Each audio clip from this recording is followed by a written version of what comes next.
आज आपण नगरीमधून जे उड्डाणपुलाचं काम चालू होणार आहे या संबंधामध्ये माजी आमदार राजेश भाऊ इकडे यांच्याकडे आपण आलेलो आहोत। मी भाऊंना सांगतो की आपली प्रतिक्रिया या ठिकाणी व्यक्त करावी अशी मी भाऊंना विनंती या ठिकाणी करतो। नागरी हक्क संरक्षण समिती मार्फत आज उड्डाणपुला संबंधात निवेदन देण्यात आलेलं आहे। नागरी हक्क संरक्षण समितीने ज्या मागण्या केलेल्या आहेत त्याच मागण्या जवळपास गेल्या 3 वर्षापासून सातत्याने मी करत आहे। माननीय गडकरी साहेबांना मी 2-3 वेळा भेटून निवेदनंसुद्धा दिलेली आहेत आणि ज्या मागण्या नागरी हक्क संरक्षण समितीच्या आहेत त्या सर्व मागण्या मी गडकरी साहेबांना ऑलरेडी पोहोचवलेल्या आहेत। आपल्या शहराला या उड्डाणपुलाची गरज नसताना हा उड्डाणपूल आपल्या शहरावर थोपवण्यात येत आहे। निश्चितच नांदुरे शहराचं हे नुकसान आहे। इथला व्यापार हा त्यात अफेक्ट होईल। त्यामुळे आपण जे सांगितलं होतं 3 वर्ष आधी मी आमदार असताना किंवा आपण या जळगाव रोडकडे जाणारा रस्ता जो आहे त्याच्यावर आपण बायपास घेऊन आणि नांदुरे शहराच्या तिथं रेल्वे अंडरपास करायचा असं आपण निवेदन दिलेलं आहे आणि मी त्या गोष्टीवर आजही ठाम आहे आणि मी निश्चितच जो प्रयत्न केलेला आहे याच्या आधी यापुढे नागरी हक्क समितीच्या सोबत मी कायमस्वरूपी तुमच्या सोबतच राहणार आहे।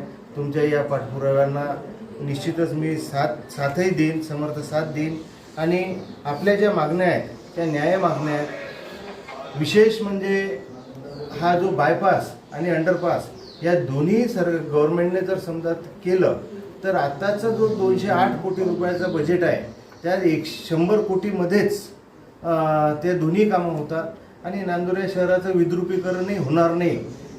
त्यामुळे आपल्याला आपण माननीय गडकरी साहेबांना भेटून परत एक वेळा त्यांच्या या निदर्शनास आणून द्यायचा प्रयत्न करू आणि हाही प्रयत्न करू की बा हा थांबवून बायपास आणि अंडरपास झाला पाहिजे, हा प्रयत्न निश्चित करू। मी आमदार असताना विधिमंडळामध्ये जो प्रश्न मांडला त्या बाबतीमध्ये थोडं सविस्तर आम्हाला एक शब्द सांगा।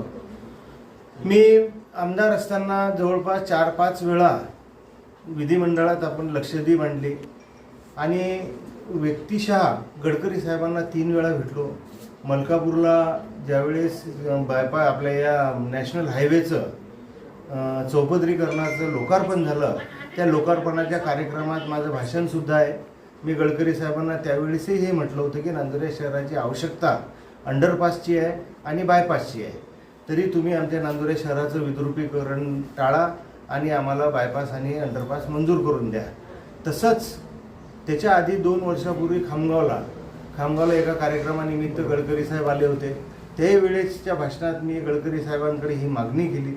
मी आपल्या विभागाच्या खासदार आता केंद्रीय मंत्री आहेत त्यांनासुद्धा विनंती केलेली आहे।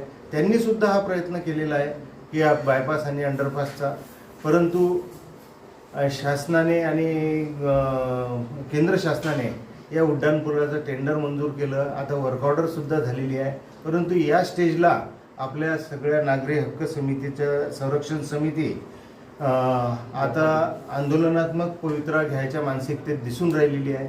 तरी निश्चितच आपण आंदोलनाच्या आधी गडकरी साहेबांना आपण भेटलो पाहिजे आणि आपण निश्चितच त्यांना भेटून त्यांच्या हे निदर्शनास आणून त्यांच्या लक्षात आणून देऊन या नांदुरे शहराचं नुकसान टाळू याबाबत आपण प्रयत्न करू।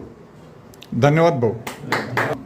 आज आपलं निवेदन आणि आपल्या सर्व मागण्या घेऊन भाऊनी या ठिकाणी आपल्याला जाहीर पाठिंबा दिला आणि त्यांचा अभ्यासपूर्ण ज्या सर्व गोष्टी नांदुरेच्या हिताकरता आहे त्या त्यांनी आपल्या सर्वांच्या लक्षामध्ये आणून दिलं। त्याबद्दल त्यांनी आपला अमूल्य वेळ काढून या ठिकाणी बोलावलं, आपला मान सन्मान केला, त्याबद्दल आपल्या समितीच्या वतीनं मी भाऊचे या ठिकाणी शतशः आभार मानतो आणि या ठिकाणी थांबतो।